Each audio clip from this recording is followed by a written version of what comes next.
My name is Russell Spatz. I'm an alcoholic. And haven't found necessary to have a drink since January 25th, 1981. I'm doing the best I can, guys. I'm 77 years old, you know. And we're on the 7th step. And so I've been sort of cogitating for the last 30 seconds what I would actually talk to you about. And usually I start off meetings, like 7-step meetings, with a joke. I can't hear you. What? Did I do something wrong? Sorry. I mistook you for my wife, so. You got a little bit of my home life. Well, I was going to give my world-famous talk on humility, but I never do it with a group this small. So, I mean, it's the way it is. One of my standard rules. So what I think I'm going to do, and I like to do it this way. Sometimes I'm good at it, sometimes I'm not so good at it, because I think it's real important. I mean, I read all the literature, I've done all the stuff, I've been around 46, I've probably gone to 40,000 AA meetings, I've done the deal. And so I memorize this stuff. I don't even need the books to I don't do this without the book, you know. But I think, and I think there's value in knowing the literature and talking about the literature and talking about what I see. And sometimes, you know how they say you're too close to the forest to see the trees. Sometimes you're. Try. It's okay, buddy. I'm fine. I'm used to it. I'm a married guy. Okay? Just correct me. Do whatever you want to do. It doesn't matter, you know. It's no offense. So and there's value in knowing this stuff. And what happens is you go along, your perspective changes because of all the hits you get and all this, you know, all the buffeting you get by life and everything like that, and you change. And I mean, book knowledge is a good thing, to know the book and everything like that. But you can read the book. You don't see 90% of the crap in the book anyway when you first read it. At 11 years sober, the IRS takes all your money away, and you open up a book and you see other shit. You know what I mean? You know, at 20 years sober, you know, you get cancer, and you got to go through radiation therapy, and you're going crazy, and you open up a big book or some book, and you see other shit you never saw before. As you get hit and struck and killed and all that sort of stuff and maimed, you open up the books, you see other shit. You hear somebody talk, you hear other stuff, and it changes you. And so, you know how they say hindsight is 20/20? You know, when you look back over your life, you know, of, what is it? I'm in my 46th year of sobriety. When you look back over your life and all the experiences you had and everything, let's face it, the drinking is I don't have a problem with the drinking. Never had a problem with the drinking. I got a problem with anxiety. How's that? Greed, how does that work for you? Pride, false pride, anger. You know, I got a problem with other stuff, you know, and the stuff that wakes you up at 3 o'clock in the morning. The disease that centers in your mind, not your body. So I know, so you start looking at the big book. You start looking at the 12 and 12. Maybe you not only look at the big book on the 12 and 12, maybe you look at Dr. Bob and the Good Old Timers. Maybe you look at Bill Wilson's essay, The Next Frontier, Emotional Sobriety. Maybe you start studying the Bible. Maybe that's what Dr. Bob did. Maybe you start doing that. And so, but one of the things, it says that one of the things I'm supposed to do, now there's guidance in the big book. The big book says each alcoholic, using his own language and his own point of view, talks about how he formed his relationship with God. That's what we're supposed to be doing. See that your relationship with him is right, and great events will happen for you. So I always think that the best way to do this is not get up there and preach about shit or telling people what they should do or shouldn't do, but just tell your story. And you know, I think after 46 years, I should know my story. And I still see through a glass darkly, you know what I mean? I still probably don't know all my story. If I'm alive at 47 years, I'll know more about my story than I know right now. I can tell you this. I know more about my story now than I knew last week. I can tell you that, because that's how this thing works. That's how it works. So I'm gonna sort of try to fuse in my story and how it sort of fuses into the things in the book. So here's the question. Is it possible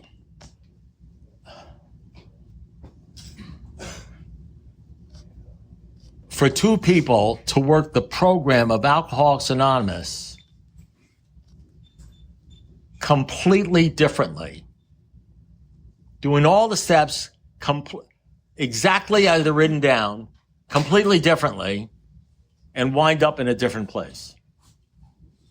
Is it possible to do all the steps and at 20 years wind up drinking or suicidal? And is it possible to be doing all the steps and wind up rocketed in the fourth dimension of existence? What makes the difference? Now, you guys know, because I've said it before, I believe the most important steps, you're going to say the first step because Bill Wilson wrote a book, or somebody said something like, the one step you have to do 100% is step one. But I know people have done step one 100%. To my mind, they did 100. You don't stay sober here for 20 years, going to meetings, teaching people, and doing step series, and say, well, they obviously didn't do the first step. That's like a bumper sticker, you know what I mean? I know people have done all the steps and end up drinking. So maybe it's not the first step, you know? So in my mind, I'm just going to tell you this, in my mind, based upon my experience, this is just my opinion. So you can walk out of there and say, well, opinions like assholes, everybody has one. Yeah, you could walk up there and sort of laugh at my opinion. You know, you could laugh at my experience, that's okay. But I'm telling you, my opinion, the thing that separates the men from the boys is steps 6 and 7. That's the thing that separates the men from the boys. One of the reasons I believe that is because I think in the book it says this is the step that separates the men from the boys. Call me fucking crazy, I don't know. And the other thing it says in step 7 of the big book, it says this step deals with humility, which is the basis of all the steps, whatever humility is. So I'm going to try to tell you a little bit about my story and tell you the way I see it. And what I'm going to use is I'm going to use my own personal story. And I'm also going to use the story of Dr. Bob and Bill Wilson. Two men who were in Alcoholics Anonymous, who were alcoholics, who did all the steps and did it completely differently and wound up in two different places. And you can check me out. You can read Dr. Bob and the Good Old Timers. You can read the big book. You can read anything you want to read. And these are two men that approach this thing from different angles, and they got different results. And they were both intelligent. And I believe they both did the first step. I think they both did all the steps, and they were devoted to AA. So I'll tell you what, I'll just say what I'm going to say, and then you can dismiss it and say that's bullshit.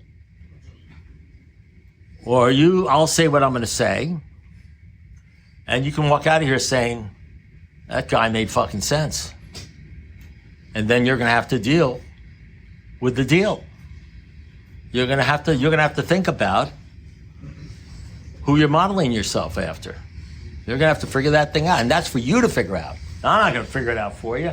I've kind of figured it out for my own self after a lot of bruises and bumping my head against the wall. So let me tell you a story. Somebody came up here and says, oh man, I wish you would tell that story. It's called The Miner's Story. It's a true story. It's a story about my life, and it's a story that I tell from time to time. And then the same guy said, no, tell Chicken on the Roof story. And he says, no, tell this story. I said, look, let's keep it the one story. I'll tell the Miner's Story because it has to do with this. So I was sometime after around 10, 11 years, I started going to Bible studies. And maybe I might go into why or whatever it is. I just grew to a certain point where I needed more. I never stopped AA. I'm an AA addict. I was going to 3 AA meetings every day, just about, before Zoom. From the start, I would go to a 7:00 morning meeting at the Carl Gables group every morning on the way to work. I would go at 12:00 noon meeting for lunch. And I was going on the way home to a 5:30 meeting at the Sunset Room. And then at night, I'd go with my sponsor, sometimes 4 meetings a day. I mean, you guys think about things like 90 and 90. To me, like, that's punk shit. You know what I mean? I mean, I was a serious contender, you know? And that's the deal. So I'm not putting down AA or anything, but I actually added on to that stuff. If you imagine adding on to that stuff. I go to more meetings today and a couple of Bible studies and all sorts of crap and all that kind of deal. And I'm a religious guy. You can call me religious. I belong to a church. You know, the big book sort of like encourages that. It says we join. Yeah, I do the deal, you know? That's my deal. It's not your deal. So let me tell you a story. One day I'm at a Bible study. It's called BSF, Bible Study Fellowship. And remember, this is in my own language, my own way talking about myself. You know what I mean? And you could say, I don't want to hear this shit. You know, I've been to church and everything like that. And that's fine, okay? So I was going to Bible study, and this guy gets up and he tells his story. His name was Rhett. And I admired Rhett. You know, it says if you want what we have and you're willing to go to any length to get it, then you're ready to take certain steps. And Rhett tells his story. Just to see, and it happens to be a true story. You can look it up. Stevie B tells this story too. You got it from me. I mean, I told this. I heard it from him, and as soon as I heard this story, I said, "That's me. That's my life in AA." Remember, I was like 11 years old. That's my deal. And so I share that story, and other people like the story, and that's why the guy came up to me and he says, "You ought to tell that miner story," you know.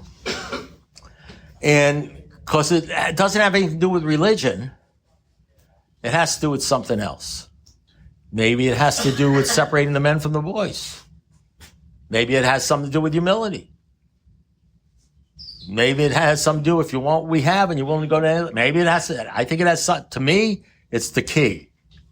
So, this is the true story. And around the 1850s, in the United States, around the Civil War, the end of the Civil War, that kind of thing, the second largest gold and silver strike was discovered on around Bannock, Montana, town up there. Have you ever seen any older guys remember Bonanza, Virginia City? That was the big gold strike up there, and all the wackos and alcoholics and everything from all over the world went to Bannock, Montana to strike it rich. The gold was in the Black Hills, apparently, which was Crow territory. And, you know, white men weren't allowed to go there, but they'd go up there anyway for the gold. And on this particular day, hundreds of miners went up there to the Black Hills, and there were these 7 guys. I used to memorize their names. Henry Fairweather. There was another guy, John something. I forgot their names now, but 7 guys followed them, but they were like a day late, so they were behind them. And they got captured by the Crow Indians. And one of the guys was like a half-breed or something like that, and you know the way the story goes. And they ultimately escaped, except for the guy who was like the half-breed who stayed on. So there was 6 guys, and they went back to Bannock, you know, because they were out of supplies, they were out of everything. They went back to Bannock, and they camped along a place called Grasshopper River or Grasshopper Creek. It's called Grasshopper Creek. And while they were camping there on the way back to Bannock, there was a guy who was one of the guys. I don't know, it was Fairweather or one of the other guys saw some rim rock, whatever the hell that is. It's not important to know. I just remember he saw some rim rock, which I guess is rock. You know what I mean? But you don't need to be a miner to understand the story. And he starts hitting at it because he's a prospector. He's prospecting. He's searching for gold. Sort of like what you guys are doing, whether you know it or not. He's searching for gold. And he hits this rim rock and he finds gold.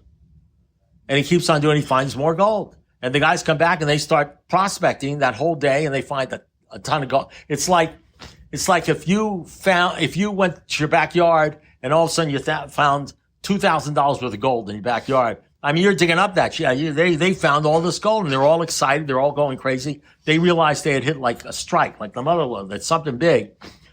But they had, in order to work, you had to work the claim or else somebody could jump the claim or something like that. And you had to get tools to work the claim. So they made a pact that they would go back to Bannock and they would get the tools that they need and they would go back and work the claim. But they both swore, they made a pact that nobody would say anything to anybody about what happened. So they snuck into Bannock and they bought whatever tools they needed. And the deal was they were supposed to meet by the old oak tree outside of Bannock. It's a true story. You can look it up online, Bannock, Gold Strike, and everything like that. You'll get all the names and everything. And they do what they have to do. They gather all up the things, and they're walking to the oak tree. And they look behind them, and there's 300 miners following them. Yeah. So now that, somebody spilled the beans. So Henry, that's like a term they used back then. Spilled the beans. So Henry Fairweather goes up to the lead guy that's following them, and he says, who talked? Who spilled the beans? He said, nobody talked.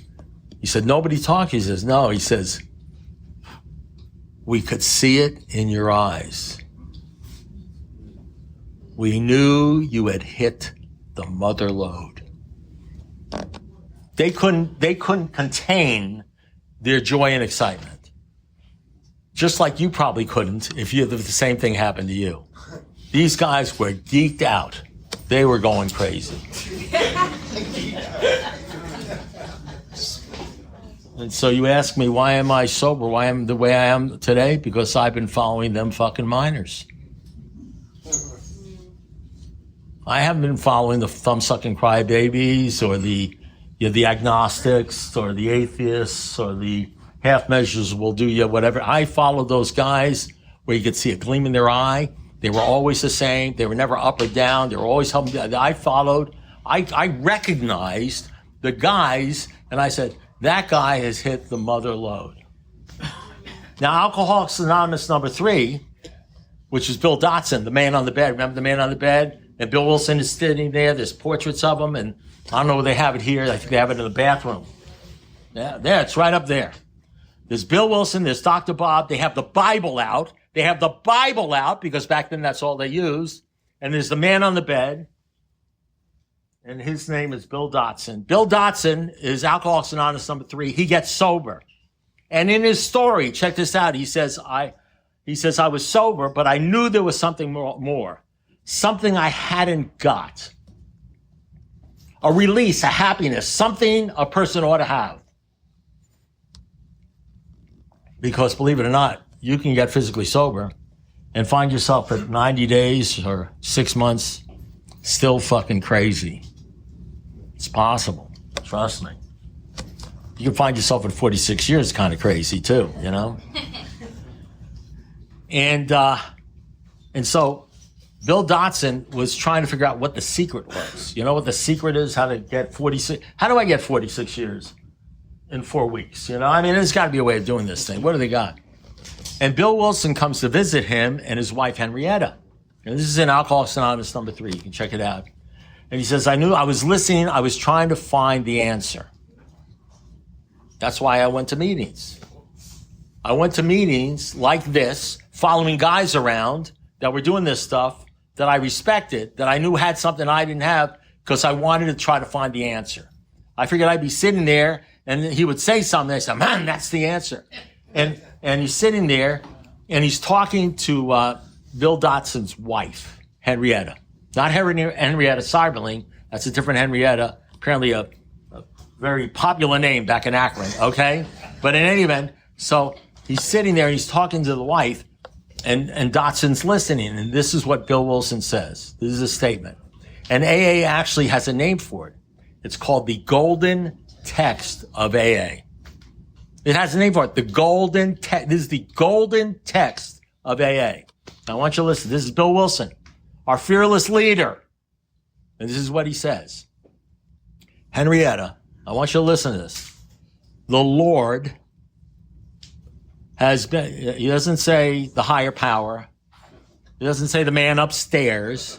He says, the Lord has been so wonderful to me, curing me of this terrible disease that I have to keep on talking about it and telling other people. Now, you understand? The Lord has been so wonderful to me, curing me of this terrible disease that I have to keep talking about it and telling other people. I.e., in the big book, it would be translated to say, we never apologize for God or our faith. All men of faith have courage. They trust their God. We never apologize for God. Instead, we let him demonstrate through our lives and our testimony what he has done for us.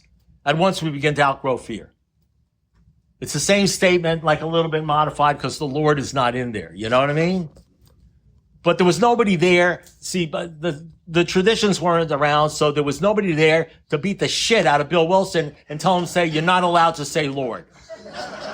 But he knew who the hell he was talking about. He knew exactly who he was talking about because in Akron, Ohio, they were using the Bible and they knew who the Lord was. It was Jesus Christ. I'm sorry, you're entitled to your own feelings, opinion. You're not entitled to your own facts. You get it? That's Bill Wilson. A couple of months later, he said, but soon, worldly clamors, mostly within myself, blocked out his presence. Whose presence? The Lord's presence. Blocked out his presence. The woman, the man, the money, and everything sort of blocked it out. A few months after that, after the presence was blocked out, Bill Wilson goes up to Henrietta Seiberling and says the following. Let me see whether I can find it. Here, I had it. This is what he says. This is on page 159, so you know I'm not making this shit up. You remember the guy who said the Lord has been so wonderful? The guy who saw the white light experience? So this is the God of the prophets and everything like that. The guy who said the Lord is the golden text. This is now Bill Wilson a few months later, before he left Akron. In the early days, Henrietta Seiberling recalled, Bill said to me, Henrietta, I do not think we should talk so much about religion or God. Now, I want you to understand something. There's a great line out of the book of James, which is one of the major books. You know, Dr. Bob said the books we found absolutely essential. 1 Corinthians 13, Sermon on the Mount, in the book of James. Book of James says the problem with us, alcoholics, or us in general, is that we will look at our face in the mirror and we'll know exactly who and what we are. And then we'll walk away and we will forget what we look like. You'll do a 4-step, you'll hit bottom, you'll know exactly who and what you are. And then 3 weeks later, 3 hours later, the money comes in, the girl comes in, the guy comes in, whatever, and we forget what we look like. Sometimes we go to a meeting, we hear a great story, we remember who we are, and then somewhere before we get home, we get a telephone call and we forget what we look like. In the early days, she recalled, Bill said to me, Henrietta, I don't think we should talk so much about religion or God. This is the guy who did the golden text. This is a few months later. We shouldn't talk much about it. Remember the guy who said, I got to keep talking about it and telling other people. He was fired up. You know, he went to New York and some guy said, what, are you fucking kidding me? And that was the end of that. That was the end of that. Because he had the same disease we have. We want people to like us and we don't want to be laughed at or anything like that. In the early days, she recalled, Bill said to me, Henrietta, I don't think we should talk so much about religion or God. I said to him, well, we're not out to please alcoholics. I'm not out to please you. And then she says this. They have been pleasing themselves all these years. We are out to please God. He's sort of like half measures avail us nothing. There is no middle of the road solution, like serious shit. And if you don't talk about what God does and your faith and your guidance, then you might as well be the Rotary Club or something like that, because God is your only source of power. And then it says, finally, Bill agreed, which means he didn't agree at all. You know, because you can't convince somebody. And from there, he goes on to Hank Parthurst, who's the atheist. From there, he goes on to God as you understand him, which he gets applauded for. From there, he goes on to Appendix 2 that he attaches on to the big book, sort of like as an apology. Don't worry about it. If you worry about God, it's not that important kind of thing. And then he goes on to writing the 12 and 12. And then 20 years later, he goes down the tubes and he writes The Next Frontier, Emotional Sobriety. And he says, and I'm paraphrasing, but you need to read it. He says, I've noticed that a lot of old timers like myself are physically sober and aren't drinking, but they don't have any emotional sobriety. He says, but I notice there are some people, this is sort of like alcohol. I notice there are some people that have that release, that happiness. I call them the benighted ones. Perhaps they will be the spearhead for the next major development in AA. The next major development in AA. And then he says this. He says, I got it all wrong. This is our fearless leader, as Bill sees it and all this sort of stuff. And I'm not putting down any of that stuff. I'm just telling you what he put in writing. As a matter of fact, I admire him for that, because it takes a lot of humility to tell a group that looks at you like you're king, that worships you. It tells a lot of humility. I couldn't do it. To tell a group, listen, I screwed up. I put too much dependence on money, property, prestige, and on Alcoholics Anonymous. Like Alcoholics Anonymous and the Fellowship of Alcoholics Anonymous was like really my God. My pride is in that, my God, good AA, the co-founder of Alcoholics Anonymous, that was my God. He says, I got it all wrong. I figured out that the real deal is found in the prayer of St. Francis. You guys know who St. Francis was? He was a priest. He had a higher power. The guy's name was the Lord. Oddly enough. The last words that Dr. Bob said to Bill Wilson before he died on his deathbed, he said, Bill, let's not screw this thing up. You need to keep it simple.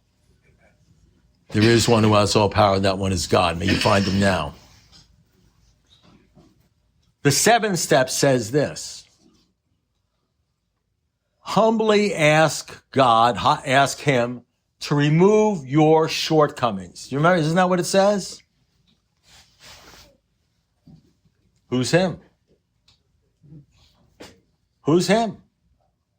Do you think it makes a difference who him is? Now, you may say, well, I don't think it makes any difference whatsoever. So you know who he is? Well, let me ask you something. What if you don't know who he is? Well, I'll tell you who I think he is. I'm going to tell you who I think it is. This is a wild guess. I think it's logical. I think it's the same guy they talk about in the 6th step. This is the step that separates out the men, the serious people, from the children. You know what they call it? The kindergarten, right? And you know what it says? It says the people who are doing the 6th step have made a decision that they will do anything and get rid of anything in their way to help them grow in the image and likeness of him, of their creator. So whoever that guy is, or whoever that deal is, whoever that miner is, whoever that guy is that you want what they have, and you'll do anything to get there, I think it's got to be the same guy they talk about in the 7th step. You humbly ask him. Well, what if you don't know who he is? What if you don't really give a shit who he is? What if, half measures, they say, avail us nothing. Well, if you don't know who he is, then what image do you have in your mind of where are you going? Who are you following? Who are you following? Who are you focused on as to I want to be like that person? Now, it's easy when you come along and you got 1 year, 2 years, 5 years, 10 years. You get a sponsor, he's got 15 years. So you want to be like him. Then you got 20 years, you want to be like him. There reaches a point in time where you run out of hymns. And then you don't have a hymn or an it or whatever it is. But you don't need a hymn. Forget it. You don't worry about a hymn because you don't have to have a hymn because you can be him. In other words, what happens is you become him and you do what you think is right. And you hold yourself to the standard of you. And the standard of you, as a matter of fact, you make AA your him. You know, progress, not perfection. Don't worry about it. It's not a big deal or anything like that. And that's one way of doing this thing. Then there's Dr. Bob. Dr. Bob. So this is how Dr. Bob, 12-step people. You know, the guy who said, let's not screw this thing up. Okay? He walks in on Clarence, the guy who did the first AA meeting in Akron. This is Dr. Bob's attitude. I think it's a little different, but you can decide that. Doc Smith came in later. Clarence's wife begged him to go see her husband in the hospital. He was 35 years old. His name was Clarence. He started the first AA meeting. And Doc Smith came in later and took over. He sat on the edge of my bed and said, well, what do you think of all this? Then he paused and looked at me doubtfully. This is how Dr. Bob 12-step people. This is how they 12-step people the first 4 years. Dr. Bob looks at the guy and says, I don't think you're ready yet. You're kind of young. So Clarence says, I was down to 135 pounds, no job, no clothes, and no money. I didn't know how much more ready I could be, recalled Clarence. Still, I had to convince them I was ready. I had to convince them I was ready. Most of the time, you guys are running after people trying to convince them they're ready. Trying to convince them they're ready and being very proud of yourself when you get them to a meeting. Back then, they wouldn't take you unless you were ready. They weren't interested unless you were ready. I had to convince them they were ready. Then he asked, this is the first question Dr. Bob asks a newcomer. You know, the one they tell you not to ask anybody in AA. Do you believe in God, young fella? He always called me young fella. When he called me Clarence, I knew I was in trouble. This is on page 144. I want you to look it up. I'm not making this crap up. He's Dr. Bob. Bill Wilson was, I don't think we should talk so much about God or religion. Dr. Bob was his first question, do you believe in God? Let's find out what the story is. So Clarence says, you ready for this? What the hell does that have to do with it?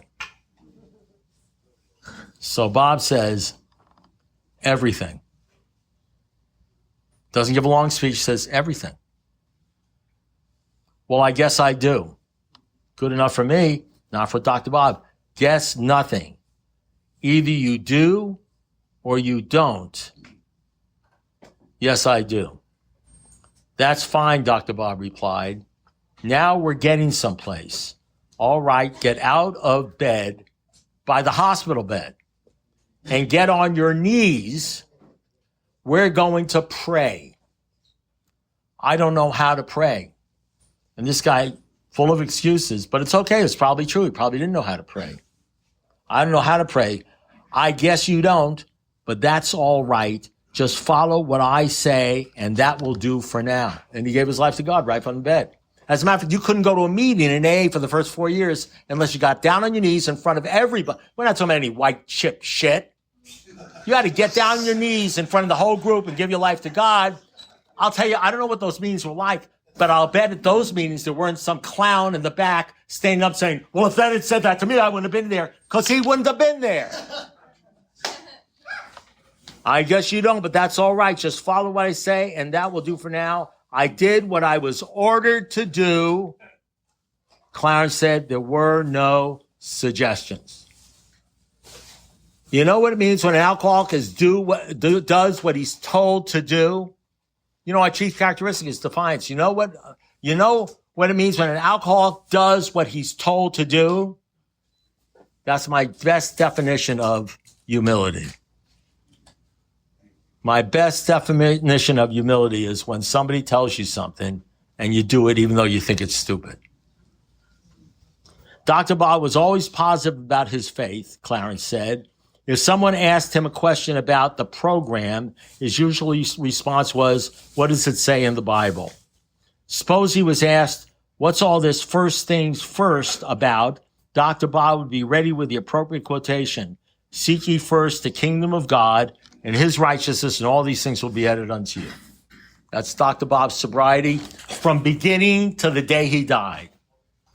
His faith was focused on a particular deal, the same deal that St. Francis was focused on. He never wavered from that. That was his focus. There was no half measures. There was no dilly-dallying around. That was his deal. And Bill Wilson had another deal going on. You know, you could do the program, just do the steps and that kind of thing, and don't worry about the God thing. Which, by the way, in AA, Bill's way won out. It won. I'm not saying it was wrong or right. I believe God's sovereign. Maybe that's the way it was supposed to be. But you know why it won out? Because 99% of people that come into AA, they have problems with the God thing.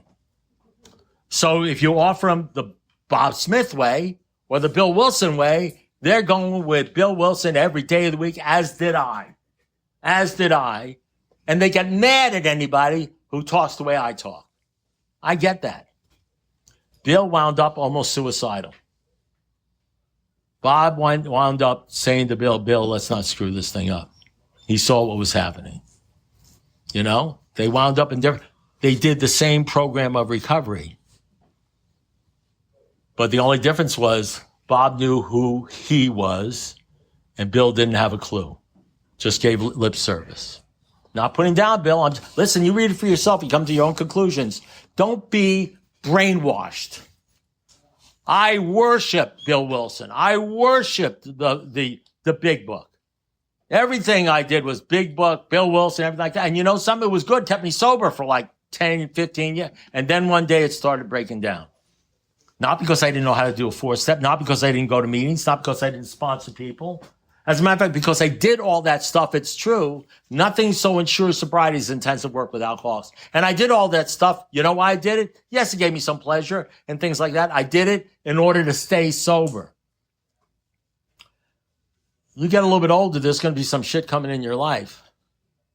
You know, there's going to be, the money's going to go, the health is going to go, people are going to die. There's going to be some betrayal. There's going to be some stuff going on in your life, the flat tires and things like that, where it's just going to wear your ass down.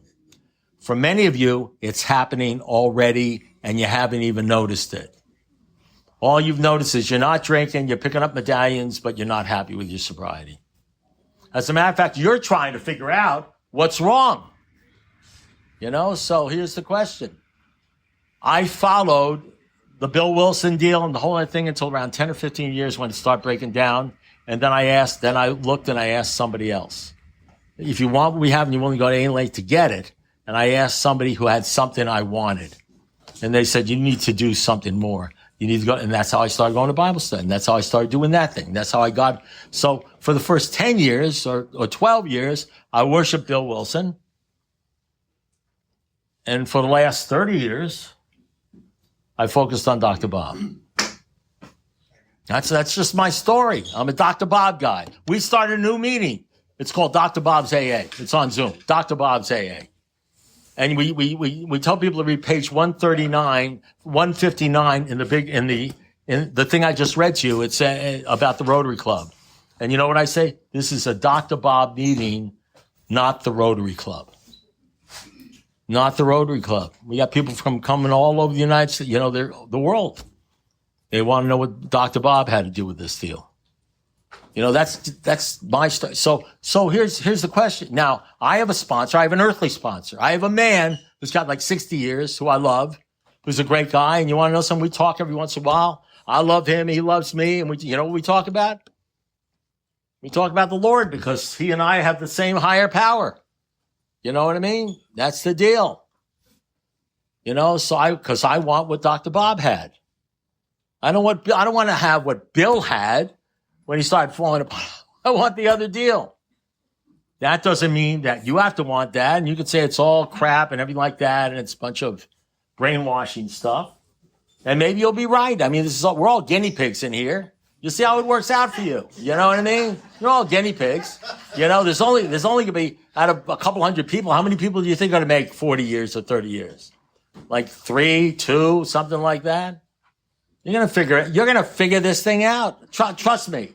This world will help you figure out how important the God thing is. With everybody in A telling you it's not important, don't worry, make up your own deal. You can play God and all this. With everybody who's telling you that, believe it because it makes you feel good and you don't have to make that decision, okay? Trust me, you're going to figure this thing out. This world will not let you get away with namby-pamby, lukewarm sobriety. It's going to force you to make a decision. One day you're going to have to make a decision, you know? And you're going to walk into a room after 15 years having drank, picking up a white chip, and some guy's going to say, well, he obviously didn't take the first step. You know what I mean? That guy didn't take the first step. That's probably what happened, you know? They won't even be thinking about step 6 or any of the stuff I'm talking about. So thank you very much. Recovery Inspiration is sitting right there waiting for you. Rocketed.org AA speaker recordings brings real voices and real stories straight to your ears. Subscribe now so you never miss a new recording dropping. Keep that motivation on tap and help spread the word.